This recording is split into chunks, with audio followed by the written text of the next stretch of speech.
True Crime Brewery contains disturbing content related to real-life crimes. Medical information is opinion based on facts of a crime and should not be interpreted as medical advice or treatment. Listener discretion is advised.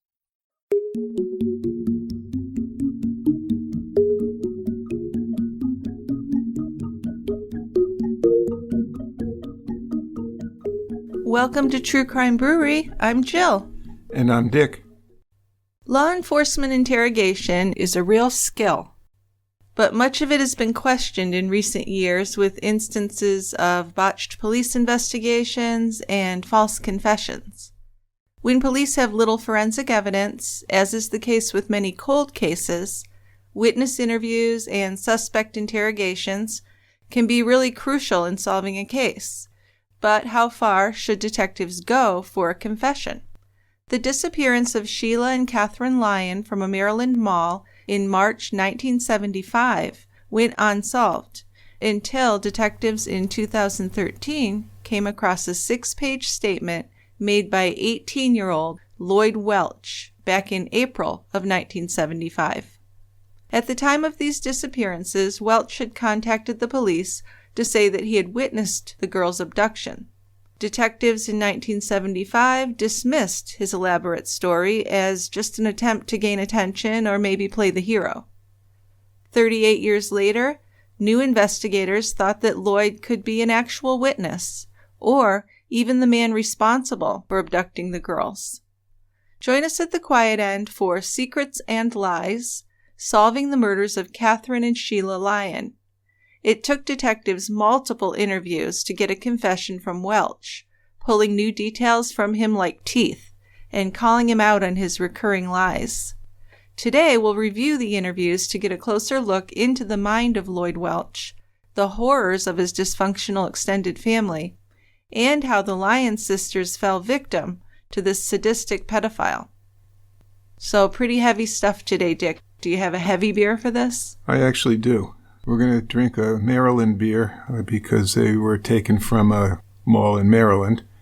The beer is called Cujo with a K, K-U-J-O, not the dog book by Stephen King, which is C-U-J-O, right? Yeah, but you say it the same. It still makes me think of the dog. Well, I'm sure that's the idea. Yeah. The beer's an American Imperial Stout brewed by Flying Dog Brewery in Frederick, Maryland.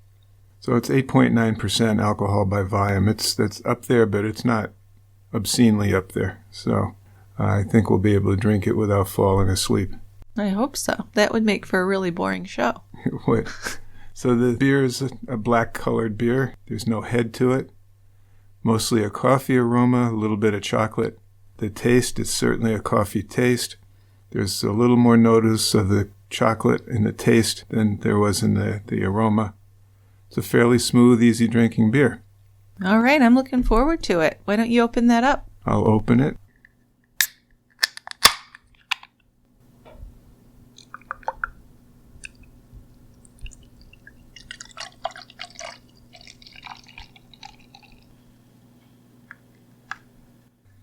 All right, Dickie, let's go. You know where we're going. Let's go to the quiet end of the house. All right, I'm going to let you go ahead and start this really just heart-wrenching story. But I think there are some things to be learned from it. Okay, because you know how much I thoroughly enjoy talking about kids as victims.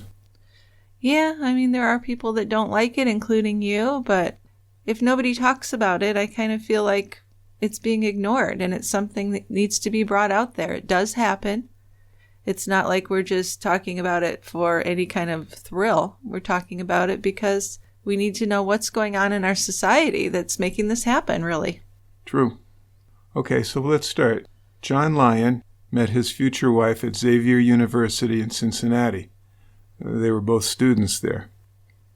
His wife, Mary, was from Erlanger, Kentucky. John was a Chicago boy. They married in Erlanger and had their first child, a boy that they named Jay. Then after graduation, John got a job at a radio station in Ohio. That's where Sheila was born. Then he worked at a radio station in Illinois, and Catherine was born there. Following that, John worked in both TV and radio in Peoria. He was on a daytime children's program where he played the guitar and banjo. And in that same time period, Mary was in a folk band, and then she gave birth to their youngest child, Joe. So, pretty cool people, I think. They sound very interesting. He does, yeah. And she does. In a folk band, I think that's really cool. And it was the 70s, so they were kind of hip, I guess. Yeah, probably. Yeah. Yep. John's hard work eventually paid off. He got hired at WMAL, which at the time, in the 70s, was the most popular radio station in Washington, D.C. And John was a pretty talented radio personality. So working at this station, he worked as a fill-in disc jockey, he read the news, and he performed in a band. So he multitasked, didn't he? Yeah. Yeah. And John and Mary were both pretty witty people, very well spoken. So March 29th, 1975 was unseasonably warm in the suburbs of Washington, D.C. Catherine and Sheila Lyon, ages 10 and 12, were on spring break from school. John had worked the night shift the night before and drove home at 6 a.m. that morning and went to bed. Sheila and Catherine went to the Wheaton Mall. They had $2 between them and they planned to get 2 slices of pizza. And Mary was happy to see them go together. Sheila, the older one, didn't always want to spend time with their little sister, but recently the two had become close and played together like friends. But John woke up that afternoon to an empty house. Mary had gone bowling, and the boys were off playing with friends in the neighborhood. Mary came home with their younger boy, Joe, soon after John woke up. Then he went back to bed for a nap before dinner, and Mary went and raked some leaves in their backyard. When the sun began to go down, Mary really began to worry about her daughters. They were usually really good about being home for dinner, and Sheila would call if they were at a neighbor's house playing. But Sheila hadn't called, and there had been no sign of the girls. But this is 1975. Your mind is not going to go to abduction at this point. Nobody really thought like that. No, not then. No, so they went ahead and had dinner with the 2 boys, waiting for the girls to show up, assuming they would. And when there was still no word after they finished dinner, Mary began calling around to all of their friends. No one had seen them, though, so the family drove around looking for the girls. And as time passed and they looked for their daughters in the dark, the alarms really began to go off in their heads that something was wrong. So that's when they decided to call the police. But most runaways were older than the Lyon sisters, and they were nearly always found within 24 hours. So when these girls were still missing overnight, the police began to realize that this was a case that was different. And the idea of foul play was becoming a real possibility at that point. Yeah, John and Mary told the police that this was just totally out of character for their girls. Both were honor roll students, and they both followed rules. Catherine, who went by Kate, was the outgoing one, very athletic, and she loved to make people laugh. She was in the 5th grade at Oakland Terrace Elementary School. Now, her sister, Sheila, was quiet, or more quiet than Kate was, and less bubbly. She had recently begun helping her mother cook. She had started babysitting, and was at the point where she was allowed to wear blue eyeshadow. Yeah, I remember that look. Very popular in the 70s, yeah. Right? My sisters used to wear it, yeah. Sheila was in the 7th grade at Newport Junior High, and she was going to be trying out for the cheerleading squad. Yeah, so they checked, and there was nothing missing from the girls' bedrooms. Their piggy banks and their closets were full and looked untouched. John was certain that they hadn't run away, but considering the alternatives, he really wished that he could believe they had run away. Now, nearly all missing children are found within 24 hours, and of the thousands of cases each year, only 1/100th of 1% have been abducted by a stranger. So, not common. Not in the least. And 2 girls taken together and disappearing completely is extremely rare. So at first, suspicions pointed to the girl's father, John. And we know this. The only reason was statistical, because most crimes against children are committed by family members. But investigations and interviews showed the Lyon family to be a happy one. Sheila, with her clunky glasses and blonde pigtails, was just adorable. Kate was a tomboy. Her blonde hair was cut in a short bob, and she had a freckled face with an open smile. Drawings and notes found in their bedrooms showed that they were two young, innocent girls who loved their family and friends. Yeah, so it just seemed like they were really sweet kids. And looking through their room, it was just pretty heartbreaking for the police even, because a lot of them had children. And you could see the little notes they wrote to each other and the things they had. And I mean, 10 and 12, they're still little kids. Yeah, they are. Mary and John were heartbroken and frantic, but they were able to keep a very calm public demeanor because they were used to performing. And they knew that publicity was important if the girls were going to be found. So they would invite family, friends, and members of the media into their house and serve beverages and welcome them. Now, Mary was under the influence of physician-prescribed tranquilizers, and John was containing his emotions as he worked to appear composed. So it was not easy in any shape or form. No, but they were anxious to find their daughters, obviously, and they were going to do whatever they needed to do. Absolutely, yes, but my heart breaks for that mother. Must have been terribly difficult. Yes. Now, in the first few days after the girls had disappeared, John and Mary held to the hope that the girls would turn up, and it would all be revealed as just some big misunderstanding. John went on the air even and said, "I'm sure we're going to feel stupid about this. They probably told us that they were going to a sleepover, and we forgot. If anybody knows, please send them home." Right, so the Lyons house was in Kensington, just north of Washington. And in the 1970s, Kensington was a bedroom community, mostly for Washington commuters. Kensington, along with the adjacent suburb of Wheaton, were home to mostly prosperous couples looking for a safe place to raise a family. This is not the kind of thing they would expect to happen, of course. The story of the missing girls was on the front page of the local papers. More than 300 people called the police with tips, and every lot or wooded area was searched, along with any vacant houses, even the storm sewers. Divers were sent out to search through the muddy ponds and a small lake on the grounds of a nearby Kensington nursing home. Also, every resident and worker at that nursing home were interviewed, but nothing was found and nobody knew anything. It's like they just vanished. They totally disappeared without a trace. April 1st, which was just 3 days into the disappearance, 18-year-old Lloyd Welch went to Wheaton Plaza. Though his stepmother had warned him not to get involved, Lloyd felt that he had some information that he needed to impart to the police. Right, and we don't really know what the motive was at that point. No, we don't. Lloyd was a 7th grade dropout. Scrawny, acne-scarred. He had long dark hair, which was parted down the middle, and he wore a headband. His family had a history of incest, lies, and a lot of petty crimes. Right, so it wasn't an easy life. Not at all. The Wheaton Mall was a plaza with stores on two sides of partly sheltered sidewalks. There were small specialty shops, a Montgomery Ward department store on one end, a movie theater, and some fast food eateries.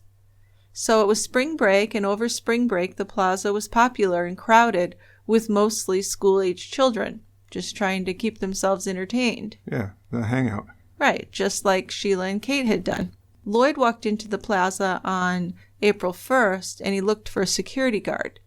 His plan was to talk to the guard and go home, but offering information on the Lyons sisters was really a big deal. The guard immediately called the police, and 2 detectives showed up within minutes. Lloyd was taken to the police station where he gave a recorded statement, and this statement was not very truthful. Very confusing. No, Lloyd lied and said he was 22 years old. And he said he had gone to the plaza on March 29th with his wife, Helen. So why did he figure he needed to do that? To go back? No, why did he have to lie and say he was 22 and married? Yeah, I have no idea. I don't get that. And he was with Helen. Not sure if they were actually legally married. I don't think they were, actually, but I don't know why he lied about his age. And Lloyd said he had seen 2 little girls who fit the description of the Lyons sisters, and they had been talking to an older man who held a tape recorder. Now, none of this was news to the detectives. They had photos of the girls posted everywhere, and the tape recorder man had been reported as the prime suspect. So far, Lloyd's not telling anything that's different or new. Right, nothing that only the perpetrator could share. Right. Lloyd described the tape recorder man as just over 6 feet tall, wearing a brown suit with salt and pepper colored hair. He said he was carrying a brown briefcase that held the tape recorder. And Lloyd said that he had overheard the man telling the girls that he recorded people's voices and put them on the radio. This story was well known to everyone in the community also. Lloyd said he saw the girls leave the mall with this man, and then he said he saw them again outside as the man drove away with them. Lloyd said he had watched the girls talking with the man for 5 or 10 minutes, which seems like a long time, but he said he was sitting and resting as he watched them. His feet were tired because he'd been walking around the mall applying for jobs. Yeah, that is a bit of a suspicious tale, isn't it? I mean, if he noticed these kids, why would he just sit and watch them for that length of time? Well, there were other groups of girls that said a man who looked like Lloyd was staring at them. Yeah, because he was hunting. Yeah, right. Now, Lloyd had a lot of details in his story, and maybe there were too many details for him to be sticking to the truth. He said that once he'd gone outside, he'd seen the man get into a red Camaro with white seats. The girls got into the back seat. Lloyd said he noticed there was a dent in the right rear end of the car, and there was a busted taillight. He then went on to give more details about the car. Had a high suspension, chrome wheel covers, and black pinstripes on both sides. He further added that the car had white Maryland plates, and that the man had walked with a slight limp. So, yeah, a lot of detail. Yeah. And I think sometimes people think the more detail they give, the more believable it is, but not necessarily. But Lloyd did agree to take a polygraph, which he failed. He then admitted that he made everything up about the car and about seeing the man and the girls outside. So the detectives ended up just dismissing Lloyd as someone who wanted to get attention and didn't really know anything that was going to help. Well, it sure sounds that way. I mean, I'd be pissed if I'm a detective. I've listened to this guy go on about what's happened or what he witnessed. Yes. And then you find out that, I made all this stuff up. Yes, Dick, but I think where they went wrong was they should have looked at him as a suspect. Well, yeah. Yeah. Because he resembled the suspect. He resembled a composite sketch. That's true. So there were, a lot of things that really got missed. So, yeah. They should have looked into that, but the whole story about the car and everything, nah. Yeah, well, he was clearly lying, but why? What was the motive? You have to think about that. And sometimes it's, a more ominous motive than just trying to get attention.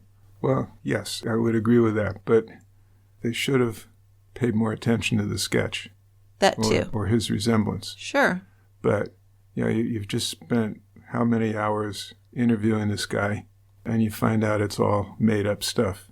That has to be annoying. Yeah.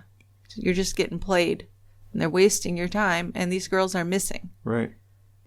So before he left the police station, Lloyd was lectured by the police about giving false reports. He was totally seen as a waste of time. Also, he was obviously high. And they thought maybe he was just interested in the reward offered by the radio station where John worked, WMAL. So, they were super annoyed with him. He seemed really stupid to them, though, not suspicious. It didn't make sense at the time for someone to draw attention to himself if he had been involved in the kidnapping. But we know that perpetrators do sometimes do these things. Oh, they certainly do. So it was a 6-page transcript from his interview, and it was just filed away with all the other tips, hundreds of them. And police didn't give Lloyd another thought for the next 38 years, actually. Till 2013. The problem, and you've mentioned this, the police completely missed Lloyd's resemblance to a sketch that had been produced from a description that another witness gave of a man seen at the plaza. And this was the same day that Sheila and Kate had disappeared. So this girl was named Danette Shea, a year older than Sheila. She had been followed that day by a man who was staring at her and her girlfriends. She described him as 18, 19 years old, 5'11" to 6 feet tall, long dark hair, and a mustache. Now the sketch that got generated looked remarkably like Lloyd Welch.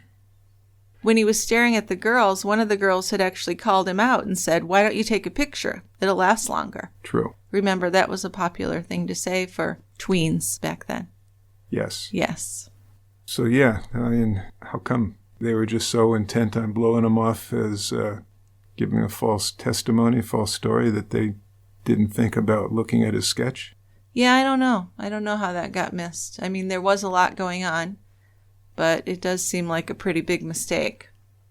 Yeah, I mean, just from what research we've done, it seems to me that the police were more in the pissed off stage, that this guy had just wasted some of their time when they should be out looking for the girls.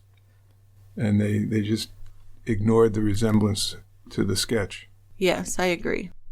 So over the years, generations of detectives looked through the case files. In 2013, Detective Chris Humrock found the file on Lloyd Welch.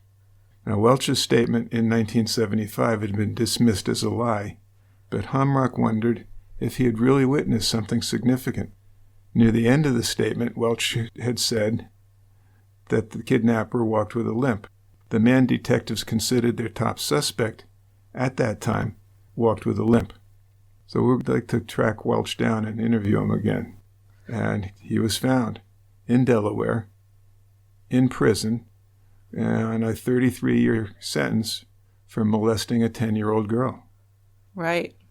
Strange situation here. So they were excited about the limp comment, and then they find out he's in prison for molesting a child. Yeah. So they're definitely seeing some red flags there. Yeah, I bet their antennas went up. So on October 16th, 2013, Detectives Humrock and Dave Davis traveled to Delaware with the Montgomery Deputy State's Attorney, Pete Feeney, to interview Lloyd Welch. And Lloyd's first words to them were quite stunning. He said, "I know why you're here. You're here about those 2 missing kids." So they didn't think that he would know that right away. It's been years and years. Yeah, close to 40 years. But he was just kind of eager to talk to them, strangely enough. He had a long record of crimes he'd committed over the years, including burglary, robbery, assault, drunk driving, and sexual assault. And we know he was in prison for a sexual assault of a 10-year-old child. So he was being seen as a potential eyewitness to the kidnapping of Kate and Sheila Lyon. But then his history of sexual assault against children made them consider that he could have actually been involved. If he'd actually seen the girls with their kidnapper, detectives were hopeful that he could corroborate their evidence against their current prime suspect, and that was another pedophile and a murderer named Ray Molesky. Here's the problem, though. Lloyd's a convicted pedophile himself, so that's a precarious position for him. Any connection to the Lyon case could mean pretty serious trouble for him. He was not obligated to talk to the police, and the police knew that an attorney would advise him to remain silent. However, Lloyd seemed pretty eager to talk. And he continued to be that way. So before they approached Lloyd Welch, the detectives on the cold case worked to identify every possible suspect, then reinvestigate them in order to either rule them out or keep them on the list. The suspects included a handful of sexual predators who couldn't be eliminated, and the one who had stood out was Ray Molesky, who had died in prison in 2005. Molesky was a pedophile and a killer. In 1975, he had called the police to tell them that they should offer immunity to the Lyons girls' kidnapper if he returned them. Then 2 weeks after that call, he called to say that he had seen the publicized suspect, a gray-haired man with a tape recorder, trying to lure children into his car at another mall. So he was getting himself involved, much like Lloyd. He certainly was. And then, shockingly, 2 years later, Molesky shot and killed his wife and son. Once he was in prison for these crimes, he talked a lot about the Lyon sisters and told some fellow inmates that he knew where their bodies were buried. His old backyard and his basement were excavated, but nothing was ever found. Now, after Molesky was arrested for the murders of his wife and son, interviews with witnesses brought out one possible motive for the murders, and that was to keep the wife and son from telling anyone about Molesky's connection to the Lyons case. Now, on the night of the murders, a piece of paper was found on his bedside table with John Lyon's phone number on it. So yeah, Molesky's looking like a pretty good suspect. Well, yeah, it's very strange that he had John Lyon's phone number, right? Yeah, why would he have that? And why did he make those calls when the girls went missing? Witnesses told the police about Molesky picking up young girls and boys for sex. And one witness said that he had done this at Wheaton Plaza before. One woman said that Molesky had raped her on 2 different occasions back when she was a teenager. And even some men admitted during questioning that Molesky had threatened them into engaging in sexual acts with him back when they were boys. So Molesky was also exposed as a member of a group of men who would gather at parties to share their young victims. So not a good guy, a horrible person. Despicable. Detective Hamrock searched for evidence, but kept hitting dead ends. This was when, as he was reviewing documents, he came across Lloyd Welch's 1975 statement. When he read it for the first time, he was excited to see that Lloyd had said the man who led the girls away at the mall walked with a limp. Yeah, I think that was the first thing that really got him excited. Yeah, because Molesky had once been shot in the leg during a home burglary, and he had a limp. Yeah? So Hamrock really wanted to talk to Lloyd. Yeah, sure. So that's when the detectives on the case had found out about Lloyd's criminal history, how he had a history of sex crimes against minors especially. He'd worked for a traveling carnival, so he had arrests in many different cities. And when they pulled up his most recent prison photo and compared it to that 1975 sketch of the suspect, the resemblance was really stunning. Now he'd lost his hair and his mustache and goatee were now gray, but otherwise, it was remarkable how much he looked like that sketch. They're thinking at first Lloyd was a witness, but now the police are wondering if he had been working with Molesky to lure the girls away from the mall, or if he was the sole perpetrator. Yeah, and I don't think that either could be ruled out. No, I mean, police figured that 2 young girls would be maybe more likely to go with a teenage boy than with a middle-aged guy, which is certainly true. Well, sure, I think a 12-year-old like Sheila could almost see an 18-year-old as being a peer. It's a stretch, but they definitely could. Maybe. But very different than a middle-aged guy trying to get you to go out and smoke pot with him or whatever. But then both Welch and Molesky had come forward after the abduction to volunteer that information. And that just seemed like it couldn't be a coincidence. Yeah, and the FBI helped the police create a timeline of Lloyd Welch's travels and compared it to unsolved missing children's cases around the country. And there actually were a few suspicious matches. One of these was similar to the Lyon case. The carnival had made an annual trip through Texas, and in December of 1974, 3 teenage girls disappeared from a mall in Fort Worth, Texas. So 3 girls. Yeah. So let's go back to October 16th, 2013. Detectives met with Lloyd in a really bare interview room, and he seemed to enjoy talking to them, even though he knew that they were looking into the Lyon case. Detective Dave Davis had been worried for days about how he was going to get Lloyd to talk to him and start a conversation. But really all he had to do was be in the room and listen, and Lloyd would just free associate and complain about his life in the prison and just go on and on. So Lloyd soon went into what a difficult life he had led, how circumstances gave him no choice but to lead a life of crime. He said he had learned his lesson now and he'd found God. He said his father was really screwed up and he'd never known his mother. So at this time he's 56, and he felt like he was ready to help his community and really turn over a new leaf, he said. The crime he was in prison for, he said, was just a misunderstanding. And this is just so gross. I'm not going to say everything he said, but I'm going to give you the gist of it because it just gives you an idea of what a sicko he was. So what he said was he wasn't a child molester because his victim was just the daughter of his girlfriend. He said he'd gotten drunk and just had a momentary lapse. The girl was going to be his stepdaughter, so he thanked God that he hadn't gone all the way with her.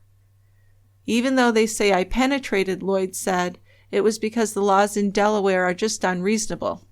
So he went into more detail casually as if these sex acts he did to a 10-year-old girl were just trivial, like a mistake, and kind of proud of himself that he stopped himself from going further. And Detective Davis had to sit there and nod, even though this whole thing was just sickening to him. But he was really trying to create trust with Lloyd, like he was on his side, and after many interviews he was able to really do that, where Lloyd looked at him like a friend. It just had to be so hard, though, and I think of that a lot when I see interview footage, interrogation footage, is how do you talk to someone like that without just wanting to kill them? I know. That's all I'm thinking about is either this guy stays in prison for the rest of his life or he gets executed. There's nothing else to do for a piece of shit like that. Yeah, he's pretty much saying it's no big deal. Yeah, and she's going to be my stepdaughter. It's so gross. It's just so horrible. But, good old Detective Davis had to pretty much befriend him. Had to be tough. Yeah, he even offered to order food for them. He said that talking to him was just an informal thing. He did get him to sign a copy of his Miranda rights, and Lloyd signed it saying, as long as I don't get charged with nothing. Stupid bastard. Then he went right on talking. He talked about Helen Craver, and this was a woman he had been in a long-term relationship back in the 70s. Right.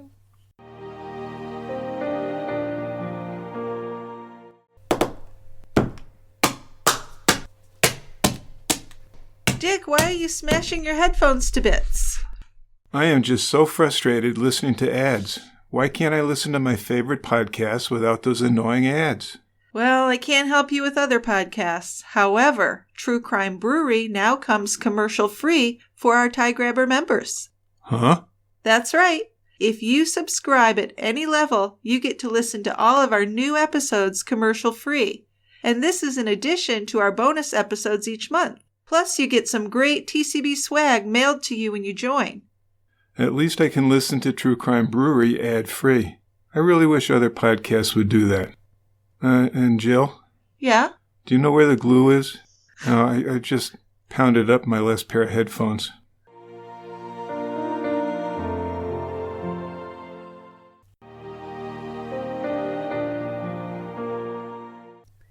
So Helen was 16 when Lloyd met her, and they ended up traveling together and using drugs together. Along these years they were together, Helen lost one baby and gave birth to another 3. And after Lloyd was sent to prison in 1981, they both signed over their parental rights, and he never saw Helen or any of his children again, which is a good thing for them. Probably good. I hope they ended up with someone decent. So when they took a break, Davis consulted with 3 other detectives and an FBI agent. They were in another room. They decided that Davis should go ahead and show Lloyd a picture of Molesky. Now he returned to the interview room and put the picture on the table. Lloyd recognized him. He said that this was a guy who was a minister and drove an old Plymouth station wagon. He said that the guy had only given him a ride to Helen's house a few times, and he didn't know the guy's name. But he did say that the guy gave him the creeps, and he tried to avoid him. So this is interesting. He's saying that he knows who this guy is. Yeah, but then at the same time kind of distancing himself. So Davis did tell Lloyd that the man in the photo was the guy who is the focus of their investigation. Then he talked about how Lloyd had tried to help in their investigation back in 1975 when he went to Wheaton Plaza and told a guard about seeing the girls leave with a man. And he asked Lloyd what he remembered from that day and why the police had not taken him seriously. So again, he's putting himself on Lloyd's side here. When asked to repeat what he had seen that day, Lloyd went into a story that was actually nothing like the original statement. He said that he was standing on a sidewalk near Helen's house, miles away from the Wheaton Plaza, when he saw a guy put 2 girls in the back seat of his car. He said it was dark out and he felt like something was off with that. But when Davis questioned him, Lloyd came up with more specific memories. The man was dressed all in black and wore a black hat. He said that once the girls were in the car, he sped off. And when asked about Wheaton Plaza, Lloyd said that he'd never even been there, and that he had not gone to a police station to make a statement either. He said that he had called the police from a payphone and an officer had come to him and asked him a few questions. So totally different. Way different. So he also added that one of the girls was crying, and that was all he could remember. While the detectives knew it was a long time ago, again close to 40 years, and Lloyd might not remember all of what happened, he was also seen to be giving them a bunch of invented details. Why would he do that? Yeah. Then he told Davis he wanted to be transferred to a Maryland prison. Otherwise, he's going to stop talking to them. So what's this? Why are we threatening to not talk if he had already told them everything he remembered? Right, exactly. Yeah. Again, another example of the brilliance of this guy. Yes. So Davis actually showed Lloyd his 1975 statement, left him alone with it so he could look it over, and said maybe this will help bring back memories. And Lloyd looked surprised by it. He said he didn't remember going to the police station or taking a polygraph. He said he didn't remember the Wheaton Plaza at all. But then he said, we never went to Wheaton Plaza much. And just minutes earlier, he'd said he'd never gone to the plaza. I don't know how I could believe anything that comes out of this guy's mouth. Well, that's what makes this whole thing so interesting, is how they trying to get a confession out of him, and how much can we really believe? And Lloyd stuck with his story about seeing the man and the girls on the street, not at the mall. He also added that over his lifetime he'd done a lot of drugs, and there were big holes in his memory. Craters. Detective Davis told Lloyd that he wasn't a suspect, but if he continued to deny what was true, he might become one. And that was when Lloyd's memory improved, or at least seemed to improve. He said he was not involved, he had never killed anybody. He did admit to being at the plaza with Helen, looking for jobs. So Davis gave Lloyd a chance to merge these two different stories, really, hoping to get back to his 1975 statement. And after taking another break to talk to his colleagues, Davis returned to Lloyd and told him that they believed he was withholding information. They believed that he knew Molesky and that he may have worked with him to kidnap Kate and Sheila Lyon. So he laid out the theory for Lloyd that Molesky had recruited teenage boys like Lloyd to help him pick up girls. So if Lloyd could give them information about Molesky, maybe he could avoid charges himself. Yeah, good idea. So we see what they're doing there. Yeah, so Lloyd then would repeat his story about seeing Molesky putting the girls in the car on the street near Helen's house. But then he would acknowledge that the original statement to the police was his. Then he insisted he had no connection to Molesky. And by this time in 2013, both Helen and Molesky are dead, so we can't corroborate anything with them. Exactly. But Lloyd said to Davis that he was afraid the police were trying to pin the Lyon sisters' abduction on him, and that's probably at least in part true. He said he had been railroaded for what he did with his girlfriend's 10-year-old daughter, even though he'd stopped himself before actually raping her, so pat on his back there, I guess. He was really proud he'd only used his hands and mouth on the girl, he said. So this was just disgusting and really a lot for the detective to take in, and he had to continue to act like he was on Lloyd's side. And I have to give him credit. I couldn't sit there and do that. No. I'd want to take my gun out and shoot him. Yeah, right. I mean, it's awful. I don't like to be violent, but I could certainly see why you'd want to do that. Just a worthless, horrible person. Yep. Now, Lloyd suggested that he could maybe give the detectives what they wanted if he had a blanket immunity. Yes, he's starting to try to deal, isn't he? He said that Molesky was at the mall, but he wasn't willing to say more until he was given immunity from prosecution. Now, he showed absolutely no shame or embarrassment for being caught in the lie, and he didn't even try to give an excuse. He just went on to this new version of the story, totally unfazed, as if this completely different story was what he'd been saying all along. What a piece of work. So after 5 hours of interrogating Lloyd, the detectives discussed what they had learned so far. And it was a tough situation. If Lloyd was actually just a witness, why would he be asking for immunity? Insisting on immunity only made their suspicions of him grow. If they did give him immunity, it would prevent them from using his statements against him, and they had no other living suspects. Yeah, a little difficult situation, huh? Yeah, but they worked on it and they were clever. Davis and the other investigators put together an agreement for Lloyd. Davis insisted to Lloyd that he was working on his behalf to persuade the prosecutor that Lloyd was only a witness. And after hours of back and forth, a document was presented for Lloyd's signature. And it really had 6 important points that I'd just like to take note of. The first one is that Lloyd agrees to talk to them about the Lyon case. And the second one is that he has stated he's not involved. So number 3, the immunity offered to him is on condition that he is truthful, candid, and complete. Number 4, his statement will not be used against him in any criminal proceeding. Number 5, the agreement does not grant immunity for any crimes he may have committed against Sheila or Kate Lyon. I see what they're doing there. Yes. And number 6, no other promises or conditions have been set. So really, as far as the Lyon case is involved, he does not have immunity at all. No. And if he lies at all, that cancels it out also. So pretty clever. Yeah, I think so. And he didn't really seem to notice the contradictions at first, because the immunity offered implied that Lloyd was involved, but it also said that if he admitted involvement, the agreement would be void.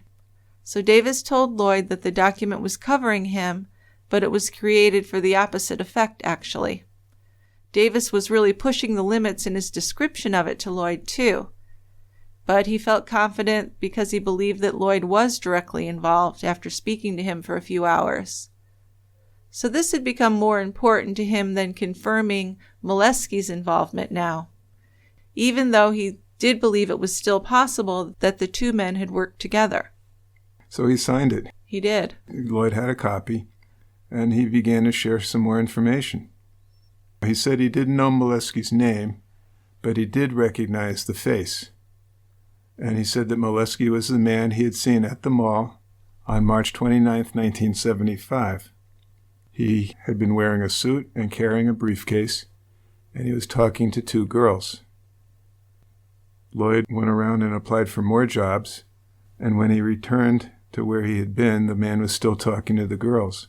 The man had something in his hand, but Lloyd said he wasn't sure if it was a tape recorder or exactly what it was.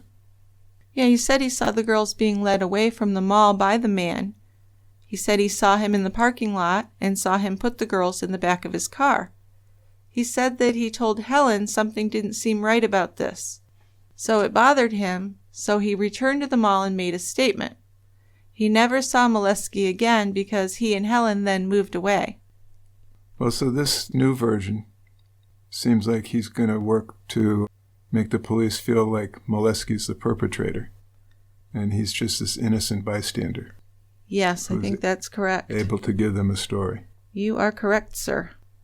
So Davis then went back to Lloyd's story about standing on the sidewalk and seeing 2 little girls being put into the car. And Lloyd admitted, well, I made that up. He said then that the scene he saw at the mall, that's the true story. Mm-hmm. So then Davis turned around and told Lloyd he's concerned that Lloyd had just changed his story to go with his 1975 statement, which is true. He asked Lloyd why he returned to the mall and approached the security guard. And Lloyd said he didn't feel right because the man didn't seem like he was related to the girls or that they even knew him. But at the same time, he denied seeing the story of the girl's disappearance on the news. So that doesn't make sense, right? Not in the least. No. I mean, if he didn't know about it, why is he going to talk about it? Exactly. And it's difficult to believe he didn't know about it. The story had been on the radio, the TV, and in every newspaper for days and days. So he couldn't say for certain that the girls were the Lyon sisters that he had seen, and he also continued to deny any involvement with the abductions. But after talking for several hours, Lloyd began to say things that made the detectives even more suspicious. When asked his opinion about what had happened to the girls, and you see that a lot, I think that's a pretty common technique, that a detective will say, well, what do you think happened to them? Right? And just kind of get, that can reveal a lot. You'll get an answer that might be useful. Right. So when asked his opinion, Lloyd said that he thought someone had raped them and killed them and probably burned them. which just came out of nowhere. Burned them was a really odd thing to say without having any knowledge of what happened to the girls. Where'd that come from? And in the follow-up sessions with Lloyd, he repeatedly lied about his connection with the case. Eventually, he did admit to helping get the girls to leave with them, but he insisted that the kidnapping, rapes, and murders of the two girls were planned and done by other people in his own family. He named a cousin, his cousin Teddy. He named his Uncle Dick and his father, Lee Welch. He said that his father had sexually abused him as a child also. So we're going to forget about Molesky now, huh? And it's just... I don't know if we're totally going to forget about it, but there's really nowhere to go with it at that point. Right. And Lloyd is confessing that family members were the perpetrators. He just keeps throwing more stuff in. Yeah. So in 2014, detectives started an extensive investigation into the Welch family. Now, the family had two branches, one in Hyattsville, Maryland, and another one 5 hours further away over on a hilltop in Thaxton, Virginia. The Thaxton place was called Taylor's Mountain, and this was the place of the family's Appalachian roots. Some members had moved away over the years to more sophisticated towns, and even though the Maryland area is much different, the members belonged to the same family tree, and many of them looked out for each other. So the idea of obstruction of justice by many of these family members was definitely possible. Oh, I think more than possible. I think that's kind of the way they were. They didn't trust authority. The Appalachian ways of the family included suspicions of outsiders, contempt for authority, and an acceptance of a certain amount of violence. The sexual practices among these family members is really shocking and totally at odds with what most of us would consider acceptable. Incest in the family was pervasive, and the isolation of the families and the lack of fundamental social taboos made sex with family members fairly common. Raising children wasn't taken seriously or with much forethought, like it would be in the city or in the suburbs. Some adults in Lloyd's immediate family routinely exploited their children and ignored any social barriers to incestual relations. So it was common for Welch children to experiment sexually with their siblings and cousins. If the Lyon sisters had ended up with this group of people, it's very possible that some of the family knew about the crimes against them and even helped to cover them up. That's a strong possibility. Yes. So Lloyd became very serious about pointing the finger at his Uncle Dick. He said that his uncle had planned the kidnappings and had led a gang rape, murder, and dismemberment of the two girls. Ugh. In 2014, Dick Welch was over 70 years old. And for years, family members had accused him of violent and deviant behavior toward them. Dick denied everything, and he kept his responses to investigators simple and completely consistent. He even acted like you might expect someone who is wrongly accused and wounded by the negative accusations. Yeah, but I mean, make no mistake, he was not a good guy, even if he wasn't involved in this. Right, he's just another one of those lowlifes. An abuser, yes. In front of a grand jury in 2015, Dick Welch testified to his innocence. Unlike Lloyd, he was very succinct and clear. He denied ever being in Wheaton Plaza. He said he had no knowledge of the crimes, but if he had, he would have liked to help the detectives solve the case, he said. Yeah, I'm sure he would have been. Yeah. But Dick's wife, Pat, would eventually be charged with obstructing justice for organizing efforts in the family to hamper the Lyon investigation. Lloyd's cousin Teddy Welch, who was only 11 years old when the girls were abducted, was not believed to have been at the mall that day. Also, he'd had 2 broken arms at the time of these crimes, so he would have been incapable of doing much. And he's 11. Yeah. 2 other cousins, Connie Parker and her brother Henry Parker, still lived near Taylor Mountain. They weren't eager to talk, but they both admitted to being witnesses to the burning of a bloody duffel bag in a bonfire on Taylor Mountain shortly after the girls went missing. So they both would testify that the bloody bag was brought to the location by Lloyd Welch. They both had stories of being victims and witnesses to many interfamily sexual assaults as well. By 2015, detectives had a clearer picture of what Lloyd Welch was really like in 1975. In 2015, he was a shackled old guy, looked pretty pale and helpless. But the teenage Lloyd was a leaner, meaner guy who was usually high on alcohol or drugs or a combination of the two. Back then, his long hair and grungy dress was pretty common among young men. But he wasn't experimenting with drugs or free love. No, he was a predator who was willing to do anything that made him feel good at that moment. Yeah, no conscience at all. By age 18, he was already a criminal living on the fringes of society. The prosperous world of people in suburban malls would have filled him with resentment, and he did admit to being a very angry young man.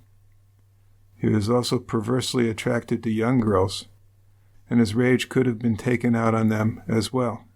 Sure. Well, he continued doing these interviews with investigators to put the blame for the crimes on other people, but he inadvertently revealed the truth about himself and the crimes many times. Lloyd's narrative of events didn't make sense very often, but by following the details, detectives could see some recurring details that might be truth. He talked about stalking the girls in the mall, asking them to come with him and smoke some pot. He talked about the younger girl crying in the back seat of the station wagon. He talked about a basement hangout only accessible from the backyard. He talked about the girls being drugged and raped in a room with a pool table. He talked about them being murdered with an axe or a hatchet. And he talked about body parts being in a green duffel bag and taking it to a bonfire. So he was telling them that the girls were raped, murdered, their bodies were chopped up and burned. That's what it all came down to. And those were the consistent details. Right. Those were the things that he kept coming back to, even though he would change other things around over and over.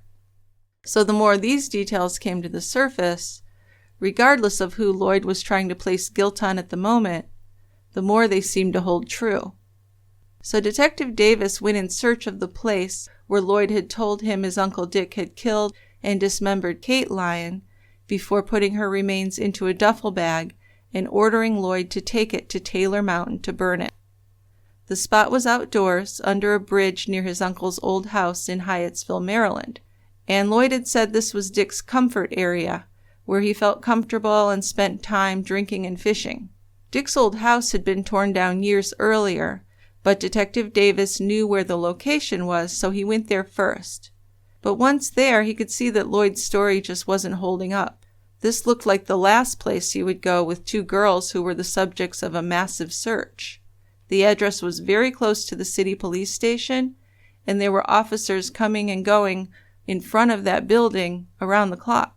So Lloyd had told Davis that there were railroad tracks behind the house, but the tracks were actually in front of the house and across the street. So the layout didn't match what Lloyd had told him. Davis went to another house where the Welch family had lived, and he climbed a low fence there and walked down to the creek.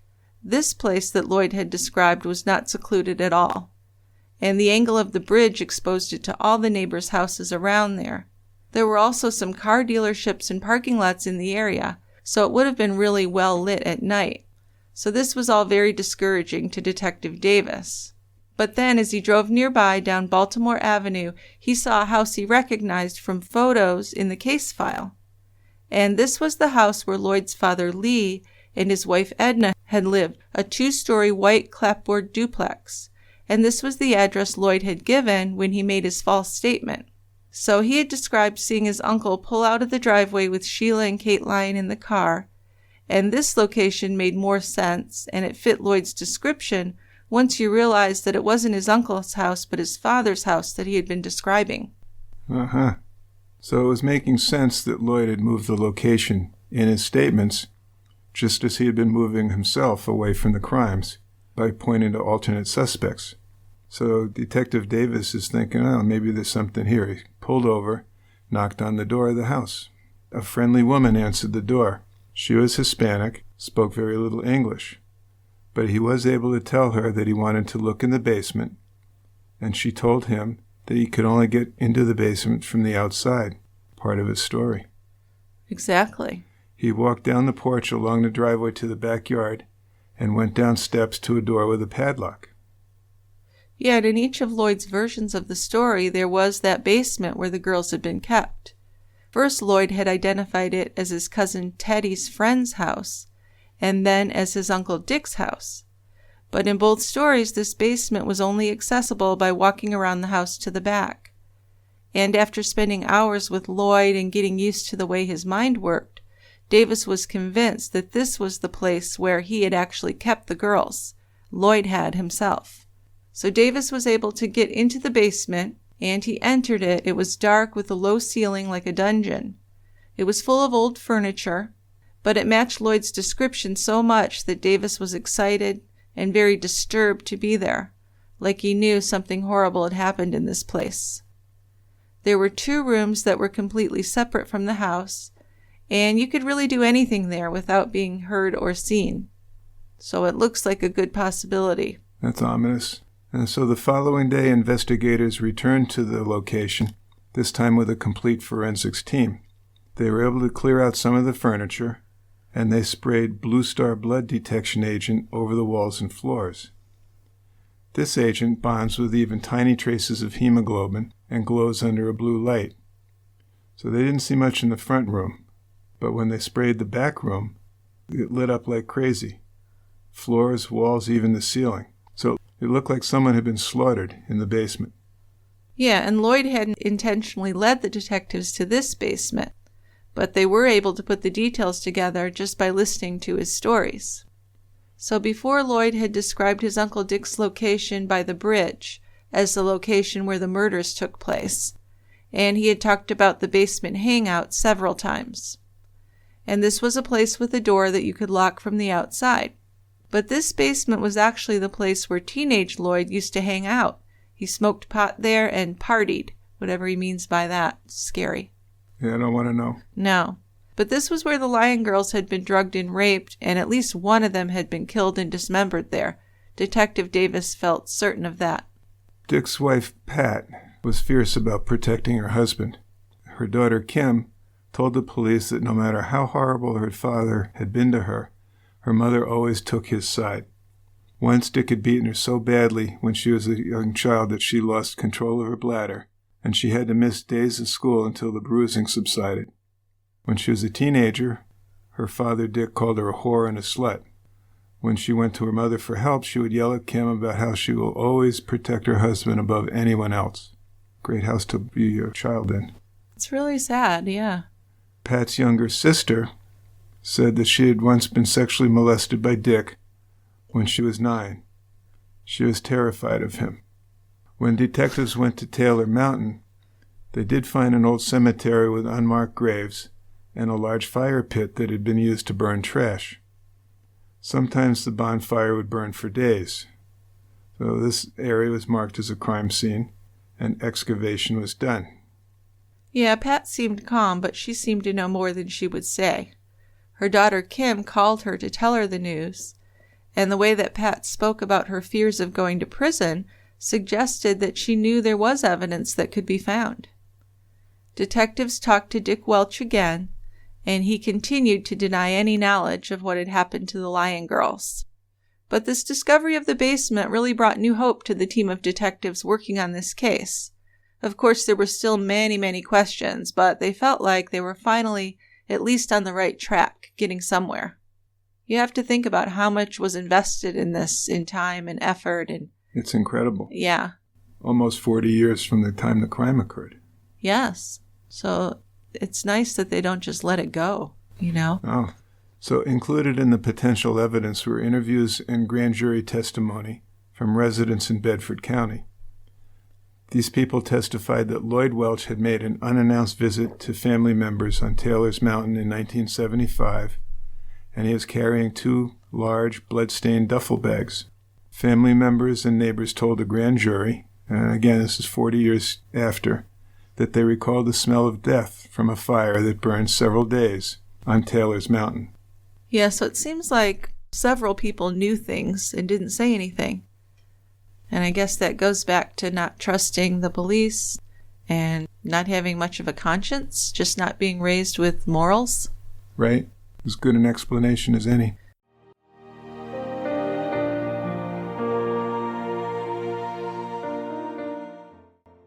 Yeah, so although blood analysis couldn't extract any DNA, they did determine that the blood in the basement was human, so that was something.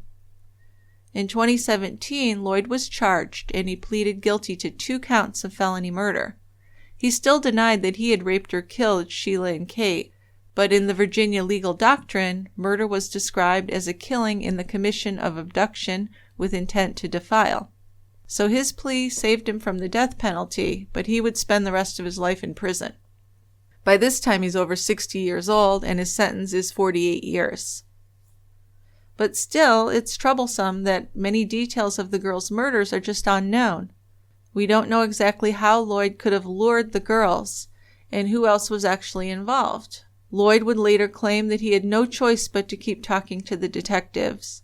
He said that he asked for a lawyer, but he was ignored. He also said that the prison authorities forced him to keep meeting with the detectives. But in his interrogation records, he does seem like a willing participant. But he does mention a lawyer a few times. He never directly says, "I'm not going to talk anymore until I get a lawyer." But he mentions, "I think I should get a lawyer, maybe I should get a lawyer." And the detectives say, "Oh, now, they changed the subject." So I'm not sure if that's a good thing. Are detectives supposed to do that? Well, no. Once you say lawyer, you stop questioning. I thought so, but if you don't specifically ask for a lawyer, but you just say, maybe I should get a lawyer, Sure. I need a lawyer? You can dance around that. It's really pushing the boundaries, though, I feel like. But, I guess they knew what they were doing, right? Apparently. And there were other interrogation techniques used to get Lloyd to talk. For example, the detectives lied about having some evidence they didn't have, and that happens a lot. The immunity document signed by the prosecutor and Lloyd was really misrepresented by Detective Davis when he talked about it to Lloyd. But the police are allowed to lie to suspects, and Lloyd did sign it willingly. Lloyd always had the choice to say, "I'm not going to talk, I'm not going to sign anything." Yeah, and if he had read that statement, he wouldn't have signed it. I imagine that the detectives were hoping that he was too stupid to read it or understand what he was reading. And that might be the case. 7th grade dropout. Yeah. So in Lloyd's final interviews, he said that his Uncle Dick had recruited him to pick up the 2 girls to make a porno film. Uncle Dick was into porn and he wanted to make movies to make money. He said that he went to the mall with his uncle and his father. Then after months of including his cousin Teddy in the story, he'd completely dropped him. So again, shifting stories. He said that he lured the girls himself by offering them pot. That's a little tough to believe. They're 10 and 12 years old. Do you think they're smoking weed? No. I think it's possible that the 12-year-old might go along to try some pot. But no, I don't really think that's likely. Not from how these 2 are portrayed. I can't. It doesn't seem like it, and their parents said no way. So yeah, I don't think that they would have. But I do think it is possible. Maybe. The older sister, Sheila, was interested and brought the little sister Kate along. Sheila got into the front seat between Dick and Lee, and Kate got into the back with Lloyd. Dick was wearing his security guard uniform, driving his wife's station wagon. He said that Dick gave Sheila a joint, and she coughed. They drove around for about an hour, and Kate was crying in the back seat. Dick and Lee were arguing about what to do next, and they eventually drove to Dick's house. Yeah, so of course, this doesn't sound very believable. Nope. Because even if the girl would have agreed to go out and smoke a joint, I don't think she would have gotten in a car that had 3 men in it. Not willingly. No, exactly. Well, Lloyd claimed that he left before they got to Dick's house with the girls. But he said the next day he returned and saw his uncle raping one of the girls. He said that his father, Lee, was there filming the rape. Then he said he left. He stayed at his father's house for a few days, and during that time, he didn't know where the girls were. So my question here is, isn't it a crime to see something like that and not go to the police? I'm not sure. Awful. But it's the moral thing to do. Well, yes. At the least, right? The very least you could do. But he had more stories. He said that he and Helen were offered money and pot to watch the girls at Dick's house on Easter Sunday, while the rest of the Welch family had their holiday at Lee's house. He said that Helen watched the girls while he watched TV, and before they left, Lloyd said that he and Helen saw his Uncle Dick drive off with the girls toward the river. So this is all very sketchy. Then he says that he and Helen hitchhiked to Virginia. And he suggested that his Uncle Dick may have been trafficking children, but something went wrong and he had to kill them. So he said he honestly believed that one of the girls tried to get away and his uncle lost control. He called it a mishap. Scum of the earth, huh? God, just sick. Yeah. Lloyd was shown a picture of the basement space all lit up with blood. He said that he thought they could get a DNA match, which wasn't true. No, but it was a good thing to say to Lloyd to get him going. Yeah. But one of the most upsetting things about Lloyd's story was how he claimed that Sheila had willingly gone with him because she wanted to smoke pot with him. And he suggested that she was game to experiment with sex on camera with a middle-aged man. Now, she was actually quite innocent. She's 12, and her parents deny that she would go with anyone unless she was threatened or tricked. And that seems like the truth to me. Absolutely. But whatever illusions Lloyd had held about deflecting the blame off of himself and turning it towards others was gone when he was indicted in 2017. His most recent claims that his father and his uncle were the killers was really difficult to believe and totally lacked substance. I mean, you can believe they're the type of guys that would do this, but other than that, there's nothing to these stories. And it ended up that Dick Welch was not charged because prosecutors couldn't make a case against him. In fact, many in the Attorney General's office and in law enforcement believed he probably wasn't involved at all. Because you can see the way he did that with his cousin, throwing him in, and then when he learned his cousin really couldn't have done it, just totally dropped that. Yeah. Doesn't explain his lies or anything, just moves on, which is really a sign of someone who lies all the time. That's right. So looking at the interview transcripts, the detective led Lloyd into saying that his Uncle Dick was the driver, and as quickly as Lloyd had pointed the finger at his cousin Teddy, he just dropped Teddy from the story when it was no longer working for him. But then once he'd named Dick as the driver for the abduction, then he continued to add Dick's role in the crimes and make him more of a player in all this. Now, the girls' bodies were never found.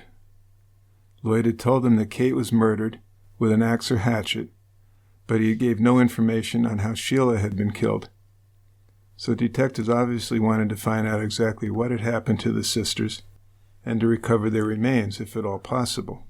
Yeah, I think when they did this, they were more looking at recovering the remains for the parents than that they would ever get a conviction of anyone. Sure. So in the last conversation with Lloyd before Lloyd's arrest, Detective Davis told him that he was going to be arrested. Now, Davis was continuing to pretend to be on Lloyd's side and portray Lloyd as a victim. Davis told Lloyd he believed him, but he wanted to clear up a few things. And he was able to get Lloyd to admit to taking the bloody duffel bag to Taylor Mountain. Well, yeah, and then he even got him to admit to being in the basement. He said he was threatened that he could be cut up too if he talked or refused to help. He said that his father Lee and his Uncle Dick cut up the body and he helped to clean up. But he said he didn't know if there was one body or two put into the duffel bag. And it always went back and forth if there was one bag or two also. So a lot of things will probably never be known.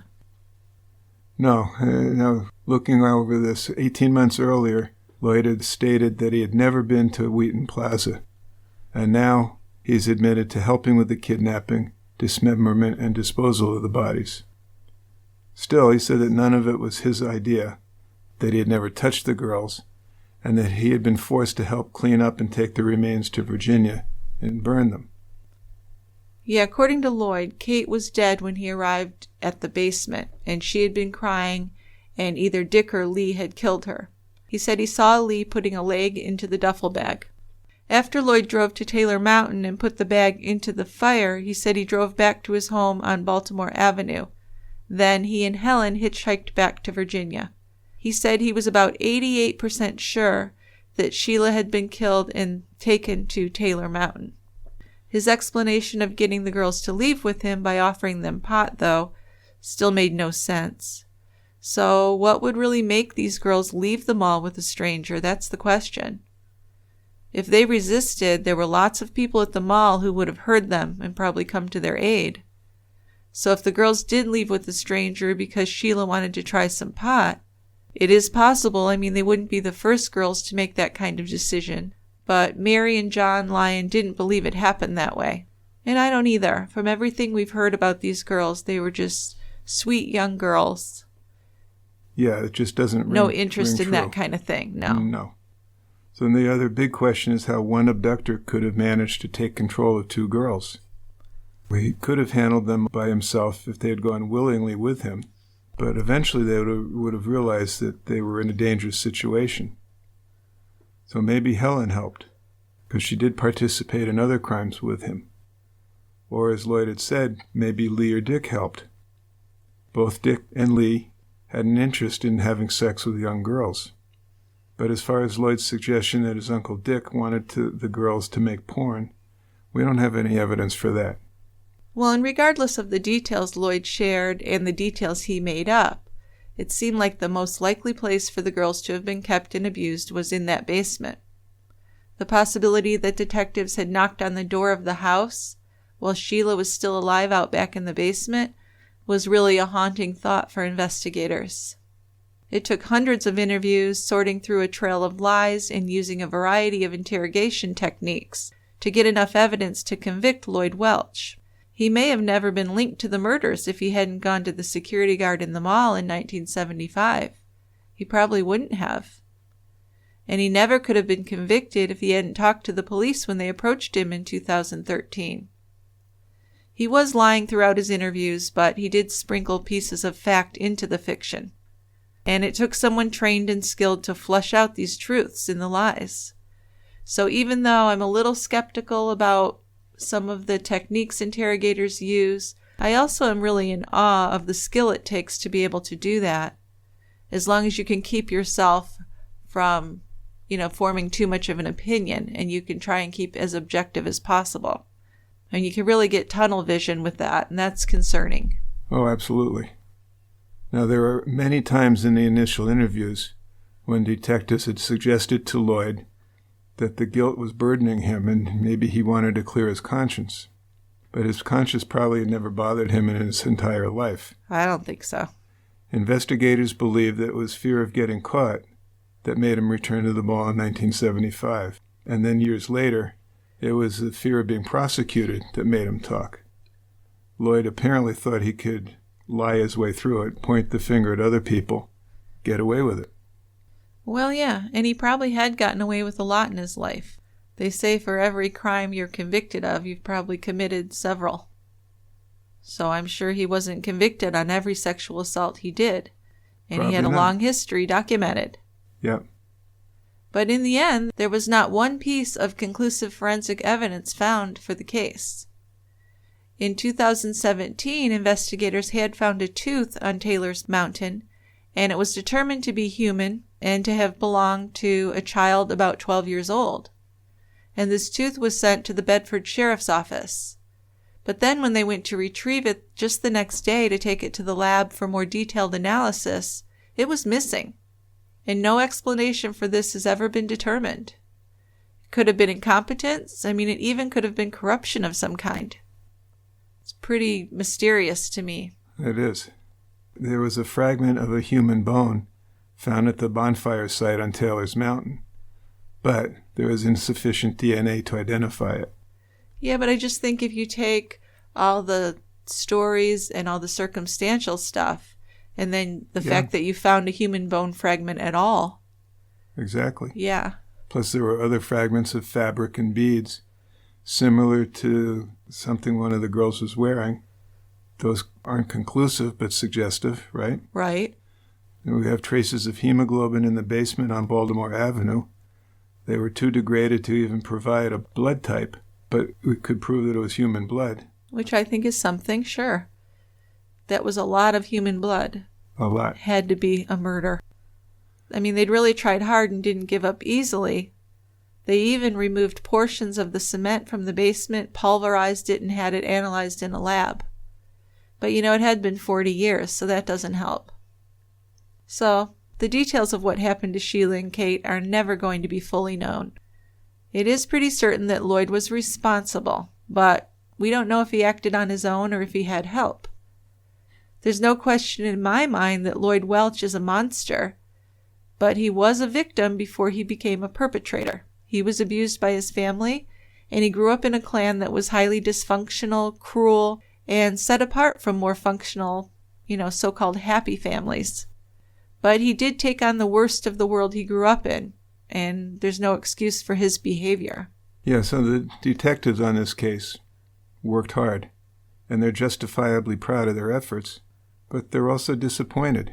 They wanted definitely to find the bodies, and they wanted to be able to identify any co-conspirators. And we're not going to know the truth because Lloyd's story still can't be fully believed. No. Of the detectives that worked on this case, there are some different theories, but they all agree that Lloyd was the one who led the girls away from the mall, that rape was the motive, and that both girls were murdered. They believe that Kate was killed in the basement on Baltimore Avenue, and her body was thrown into the bonfire in Virginia. And they also believe that Sheila was taken to Taylor's Mountain alive, where she was sexually abused more, possibly by more family members. And then she was also killed and buried. So, just tragic, and I hope that's not true. I can't imagine what that girl would go through, especially if she knew her sister had been murdered. Exactly. It's just beyond cruel. Yeah. Detectives don't agree on whether Lloyd acted alone or if he had an accomplice or accomplices. Possibilities include Helen, his father Lee, his Aunt Pat, and his Uncle Dick. Dick Welch did have a security guard uniform, and he could have approached the girls and said their parents were looking for them or something similar, because these were innocent girls. They would have listened to a person in authority. And I really think that's more likely than the pot thing. It sure is. I think that they would definitely respond more to someone who acted like an authority, which Lloyd could have done as well. It didn't have to be Dick Welch. Lloyd certainly could have gotten a hold of a badge or something. Yeah, he could have. Because I really don't believe they would willingly want to go with these guys for drugs. That's pretty ridiculous to me. So Mary and John Lyon spent 40 years living without their daughters and wondering what had happened to them. And this was only partially satisfying, right? Because they didn't get all the answers they need. They didn't, and I don't think they're going to. No. They did attend Lloyd's sentencing, and John read a brief statement praising the detectives who had worked the case, and he totally ignored Lloyd. He ended his statement saying, "It's been a long time. We're tired, and we just want to go home." Which I can imagine. Well, I can't even imagine. But I could see that they would be exhausted and disappointed and, a whole life of pain, really. There's no getting over that. No, you don't ever. No. Our sources for this episode are The Last Stone, a book by Mark Bowden, the Washington Post Archives, and WDBJ-TV Archives. There's actually, for such an old case, there's a lot out there. Well, it's a fascinating case. It is. It is. I just think it's fascinating, the cold case investigation of it. Yeah, that's the fascinating part. But, like I said in the intro, the cold cases are often circumstantial, right? The show Cold Justice, it's always what people say, pretty much. Oh, yeah. Yeah, it's tough to have hard physical evidence in those cold cases. Sure. Especially since there was no DNA back then. So unless you have some kind of sample, it's really hard to identify anybody. According to the Washington Post, there were actually 3 Welch family members who were charged with covering up evidence, and that includes Richard Dick Welch, his wife Patricia Welch, and also Amy Welch Johnson. There were a couple other people brought in for perjury as well, so it definitely seems like a family cover-up was going on there. TCB's music was written and produced by Tristan Capel. Let's move on to feedback. Are you ready for that? I'm ready for feedback. We've got kind of back to the norm, a voicemail and a couple emails. All right, so let's start with a voicemail from Emily with some case suggestions. Hi, Jill and Dick. It's Emily. I recently rediscovered you guys, and I have been listening to your older episodes, and I'm almost all caught up. I work in a cath lab, and so I am very interested in the medical aspect that you guys both contribute to, and I think that's what I like most about your podcast, actually. I don't have a beer suggestion because I don't drink, but I do have a couple of case suggestions. In one of your older episodes, I know that Dick had mentioned The Good Nurse, the book about Charles Cullen, the nurse with Munchausen by proxy. And I think that that would be an interesting case. And I think the listeners seem to respond to the Munchausen by proxy syndrome cases well. And the other one is kind of white collar, but I think you might be able to pull it off. It's Michael Mastromarino. And there's a documentary on Amazon Prime called Body Snatchers of New York. And it's basically about a just fraudulent tissue banking service. And people contracted hepatitis C, and they were basically stealing body parts and harvesting tissue. And they did not have the family's consent. I believe that he died of bone cancer in jail. But the whole affair is really just mind-blowing. And I think that'd be interesting to check out if you could make that into, if you'd be willing to investigate a kind of a white-collar crime. Technically, people died, not necessarily because of him, but they were definitely harmed. So keep up the good work. I love listening to you. Thank you, Emily. So yes, we did read that book, The Good Nurse, before we were even doing the podcast. Yeah, I remember reading it. Yeah. And thinking this would make a good episode. Well, yeah, you asked me the other day, didn't we do an episode on that? Yeah. Well, I'm getting old. Well, no, we have over 300 now, so it's easy to forget. But we haven't done that. No, we haven't.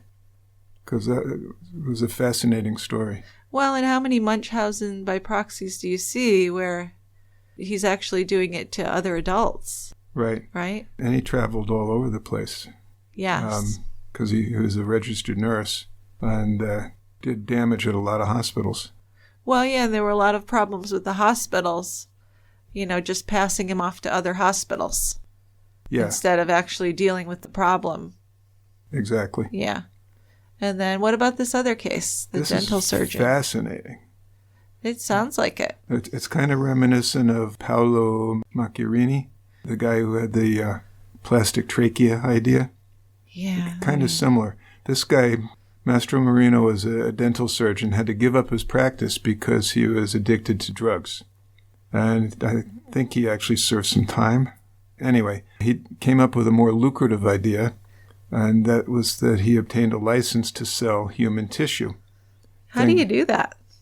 I'm not sure. But Me either. He was licensed to deal with tendons, ligaments, skin, bone, heart valves, corneas, that type of stuff. At the time, and maybe it still is, but at the time it was a unregulated industry. You could fudge the system a little bit, put it that way. Usually that's the case when there's something new. Yeah. There's all kinds of con people getting in on it.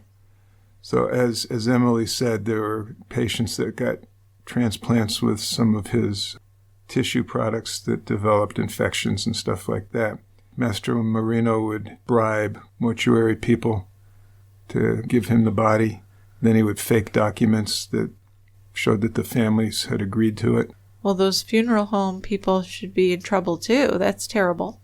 I think they were. Yeah. He also forged studies on some cadavers that might have been infected with AIDS or something like that, saying that they had a clean bill of health. Wow. So he's not a good guy. No. And he made millions, probably aided by his wife, or his wife turned a blind eye to it. Sure. But then he got caught. Once he's caught, his wife divorced him like a hot potato. Sure. And he was convicted. Okay. He died in prison. I'm not sure. Emily said maybe bone cancer. It looked like maybe metastatic liver cancer, but he had some form of cancer, and he's dead. Okay. So I hope that some of that money went to the victims and that wife didn't end up with all that money. That'd be something to look into. Yeah, it would. But yeah, I'm fascinated with the medical cases too. We did get some shit for a few people about doing the Paulo case. Like, well, that's not really a crime, but it absolutely is. He killed people. He killed people. Yes. He should be charged. And I think having a medical degree, you should be held to an even higher standard as far as these things go. And yeah, I think he's one of the worst criminals we've talked about, to be honest with you. Yeah, because he knew that this was all a fraud and a hoax. Right, and it was all for money. And he still did it. Yeah. Money and fame. Wasn't something of passion. It was, he wanted to be famous and rich, and, he was a big liar in every way, right? He had the wife and family. He was engaged to the other woman. So yeah, I think either one of those would be totally valid to cover, and I'd be interested. Here we got some good suggestions. Yeah. So I have a couple email suggestions, one from Penelope. I love the name Penelope. And she says, "Hi there, did you ever look into the murder of Franklin Bradshaw of Utah? I found it very interesting, but it's a sad case. Thanks very much." Yeah, so without giving much away, Franklin Bradshaw was a wealthy Utah industrialist. And he was killed in 1978 by his grandson at the instigation of his mother. So Bradshaw's daughter told her son, the grandson, "Kill your grandfather." There's so many things wrong with this. and apparently the motive was that Bradshaw was going to cut her out of his will, and she was going to lose her accustomed lifestyle. She lived the high life in New York City. So again, for money, her own dad, and involving her own son. That's super sad. Mother of the Year. Yeah. Well, thanks, Penelope. We'll certainly consider that. And our next case suggestion is from Christy. "Hi, Jill. Hi, Dick. I love your podcast. I listen to you at work when whatever I'm working on doesn't require too much thinking, and I can pay attention to your show at the same time. I love to quietly throw out my 2 cents into whatever you are saying. So here is one to keep an eye on. I expect you've heard about it even though you don't live in Ohio. It should be going to trial soon and has been quite a spectacular case in Ohio. I woke up to the breaking news on April 22nd, 2016, and I have been riveted ever since. 8 people, all Rodin family members, were shot and killed in 4 different homes in Pike County, Ohio, all in one night.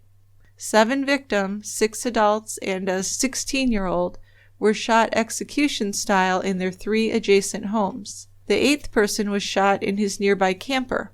A total of 32 bullets fired. 3 young children, ages 3, 6 months, and 4 days old, were left unharmed, thank God. Hannah Mae Rodin, the mother of the 3-year-old and newborn, was found shot to death still in bed, recovering from the birth of the 4-day-old. Based on the murder scene, investigators were quite certain the murders were premeditated and that the perpetrators knew the Rodin family.